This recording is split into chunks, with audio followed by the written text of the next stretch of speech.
तो आज हम लोग हिंदी पेडागोजी के अंतर्गत पढ़ेंगे कि संप्रेषण कौशल के विकास में व्याकरण की क्या महत्व है, क्या इंपॉर्टेंस रखता है संप्रेषण कौशल के विकास में एक ग्रामर। तो संप्रेषण कौशल आप जानते ही होंगे। आप जैसे किसी से बातचीत करते हैं, किसी से कम्युनिकेट करते हैं, हो सकता है आप विद्यालय में किसी से बातचीत करते हो, घर में बातचीत करते हो, समाज में बातचीत करते हो, तो कहीं भी किसी के साथ आप बातचीत करते हैं तो आपको ना अपना कम्युनिकेशन स्किल जो है उसको बहुत अच्छा बनाना है और उसका विकास करना है। तो आपको व्याकरण का कितना महत्व है उसमें ये जानना है आज। तो व्याकरण क्या करती है, आपका जो कम्युनिकेशन स्किल है उसमें व्याकरण क्या कहती है कि अशुद्ध उच्चारण जो है आपका उसको शुद्ध करने में सहायता करती है। यदि आप अशुद्ध उच्चारण करते हैं तो आपका कम्युनिकेशन स्किल अच्छा नहीं माना जाएगा, क्योंकि आप अशुद्ध उच्चारण कर रहे हैं। तो ये व्याकरण क्या करेगी, उस अशुद्ध उच्चारण को शुद्ध बनाने का काम करेगी। तो यदि कम्युनिकेशन आपका, आप चाहते हैं कि कम्युनिकेशन स्किल आपका अच्छा हो तो आप शुद्ध उच्चारण करें, ना कि अशुद्ध उच्चारण करें। और व्याकरण आपको बताएगी कि कौन सा शुद्ध उच्चारण होता है और कौन सा अशुद्ध उच्चारण होता है। इसके बाद सही वाचन का अभ्यास कराने में भी सहायक है। सही वाचन मतलब आप चीज़ों को सही तरीके से पढ़ें, सही तरीके से आप उनको दोहराएं, सही तरीके से बातचीत करें। इसका अभ्यास कौन कराती है, व्याकरण कराती है। तो हमने दो चीज़ें पढ़ी हैं कि अशुद्ध उच्चारण को शुद्ध करने में सहायक है व्याकरण, और सही वाचन का अभ्यास भी कराती है व्याकरण। और अगला है कि यह बालकों की अभिव्यक्ति में स्पष्टता लाने में भी सहायक है।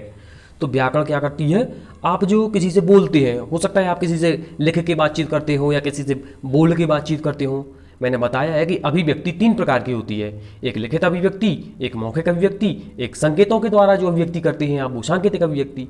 तो आप जिस प्रकार से भी अभिव्यक्ति अपनी देते हैं या अभिव्यक्ति करते हैं तो उसमें भी स्पष्टता लाती है। स्पष्टता मतलब क्लियर समझ में आए, आप भी जो बोलें या आप जो लिखें वो क्लियर समझ में आए सामने वाले को, तब आपका कम्युनिकेशन स्किल अच्छा माना जाएगा। और व्याकरण इसमें महत्वपूर्ण भूमिका निभाती है और सहायता करती है। तो अशुद्ध उच्चारण को शुद्ध करने में सहायक है, सही वाचन का अभ्यास करने में सहायक है, और बालकों की अभिव्यक्ति में स्पष्टता लाने में सहायक है। अगली स्लाइड है कि लेखन कौशल के विकास में व्याकरण क्या महत्व करती है। अभी हमने भाषा संप्रेषण में व्याकरण की भूमिका सुनी, व्याकरण का महत्व सुना। अब हम पढ़ेंगे कि लेखन कौशल, आपका जो रिटन स्किल है उसके विकास में व्याकरण किस प्रकार योगदान देती है, किस प्रकार महत्व है व्याकरण का आपके लेखन कौशल के विकास में। तो व्याकरण क्या करती है कि बच्चों को पढ़ी हुई या सुनी हुई बातों को शुद्ध वर्तनी मतलब स्पेलिंग सही होना चाहिए और विराम चिन्हों का सही प्रयोग होना चाहिए। तो यह बच्चों को पढ़ी हुई या सुनी हुई बातों को सही स्पेलिंग और विराम चिन्हों का ध्यान रखते हुए लेखन कौशल का विकास करने में सहायता करती है। कि यदि आप लिखते हैं, चाहे आपने वो कहानी कहीं सुनी हो या पढ़ी हो जिसको आप लिख रहे हैं, तो आप सही स्पेलिंग लिखें और विराम चिन्हों का ध्यान रखें। ये जरूरी है लेखन कौशल में। आपने भी देखा होगा कि हम विराम चिन्हों का कितना ध्यान रखते हैं, कब कहाँ कौन सा चिन्ह लगना है, प्रश्नवाचक चिन्ह लगना है या इन्वर्टेड कॉमास लगना है, कौन सा चिन्ह लगना है, इनका हम ध्यान रखते हैं। उद्धरण चिन्ह लगना है या वर्तनी सही क्या है, उसकी स्पेलिंग सही है, इसका भी हम ध्यान रखते हैं लिखते समय। और इसके लिए व्याकरण महत्वपूर्ण भूमिका निभाती है। व्याकरण के द्वारा ही हम ये समझ पाते हैं कि हमारी लिखी हुई स्पेलिंग सही है या नहीं है, हमारे द्वारा विराम चिन्हों का प्रयोग किया जाना सही है या नहीं है। इसके बाद है कि यह बच्चों में विभिन्न संदर्भों में शब्दों की समझ पैदा करती है। विभिन्न संदर्भों में शब्दों की समझ पैदा करती है। इसका अर्थ क्या है, इसका अर्थ ये है, जैसे मैंने कहा सिद्धांत, तो इस सिद्धांत को जैसे मैंने विज्ञान की भाषा में कहा या विज्ञान पढ़ाते समय कहा तो इसका कुछ और अलग मीनिंग होगा, और इसको मैं हिंदी में कहूँ तो उसका कुछ और अलग मीनिंग होगा। सामाजिक विज्ञान में इसी को कहूँ तो उसका कुछ और अलग मीनिंग होगा। तो अलग अलग भाषाओं में इसके अलग अलग मीनिंग होते हैं और अलग अलग संदर्भों में शब्दों की समझ पैदा करनी है हमें। और इसमें कौन महत्वपूर्ण भूमिका निभाता है, व्याकरण। व्याकरण महत्वपूर्ण भूमिका निभाती है, बच्चों में विभिन्न विषयों में या विभिन्न संदर्भों में शब्दों की समझ पैदा करती है।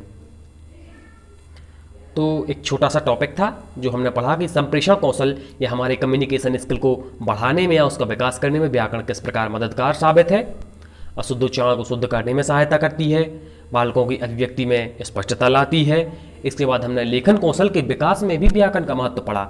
हमने पढ़ा कि यह बच्चों को विराम चिन्हों का सही इस्तेमाल करने में सहायक है, शुद्ध वर्तनी का सही स्पेलिंग का भी ये विकास करती है। बच्चे सही स्पेलिंग का विकास करें, ये व्याकरण की मदद से ही संभव है। और लगभग हमने ये छोटा सा टॉपिक था इसको फिनिश कर लिया है। यदि आपने चैनल को सब्सक्राइब न किया हो तो चैनल को सब्सक्राइब कर दें, लाइक कर दें और शेयर कर दें। यदि आप बड़ा वीडियो चाहते हैं तो पहले मैंने बड़ी वीडियो भी बनाए हैं, मैं आगे भी बनाता रहूँगा, तो कृपया आप कमेंट करें तो मैं बड़ा वीडियो भी लाऊंगा। ये हमारी वीडियो का एंड है, मिलते हैं हम अपनी अगली वीडियो में।